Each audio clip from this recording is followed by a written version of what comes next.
एक बार की बात है, एक प्रतिष्ठित प्रोफेसर अपनी कक्षा में जीवन का एक अनमोल सबक देने के लिए कुछ खास तैयारी के साथ आए।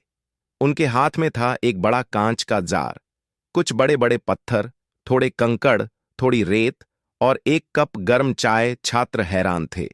ये सब क्लास में क्यों लाया गया है? प्रोफेसर मुस्कुराए और बिना कुछ कहे जार को मेज पर रखा। फिर उन्होंने बड़े पत्थर एक एक करके जार में डालने शुरू किए, जब तक कि और कोई पत्थर उसमें समा नहीं सका। फिर उन्होंने छात्रों से पूछा, बताओ, क्या जार भर गया है? छात्र बोले, हां सर, अब तो पूरा भर गया। प्रोफेसर ने अब कंकड़ उठाए और जार में डालने लगे। वे बड़े पत्थरों के बीच की खाली जगहों में जाकर जम गए। उन्होंने फिर पूछा, अब? छात्रों ने कहा, अब तो सच में भर गया। इसके बाद उन्होंने रेत ली और उसे जार में डालना शुरू किया।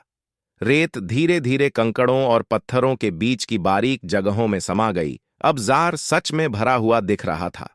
प्रोफेसर ने पूछा, अब क्या यह जार पूरी तरह भर चुका है? छात्रों ने जवाब दिया, हां सर, अब इसमें कुछ भी डालने की जगह नहीं बची। प्रोफेसर मुस्कुराए और चुपचाप चाय का कप उठाया और उसे जार में उड़ेल दिया। चाय धीरे धीरे रेत में समा गई।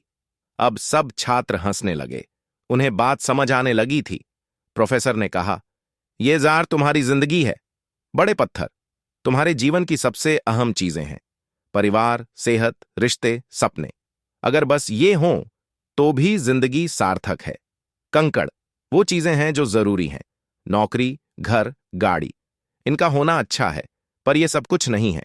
रेत वो छोटी छोटी चीजें हैं। मोबाइल, टीवी, सोशल मीडिया, आराम। अगर तुम पहले रेत से जार भर दो तो ना बड़े पत्थरों के लिए जगह बचेगी, ना कंकड़ों के लिए। और चाय वो इस बात की याद दिलाती है कि जिंदगी कितनी भी व्यस्त क्यों ना हो, दोस्तों और अपनों के साथ एक कप चाय के लिए हमेशा थोड़ी सी जगह होनी चाहिए। जीवन में प्राथमिकताएं तय करो। जो सबसे जरूरी है उसे सबसे पहले स्थान दो। बाकी चीजें अपने आप समा जाएंगी। और सबसे अहम बात, अपने रिश्तों, मुस्कान और सुकून के पल कभी मत छोड़ो, क्योंकि वही असली जिंदगी है।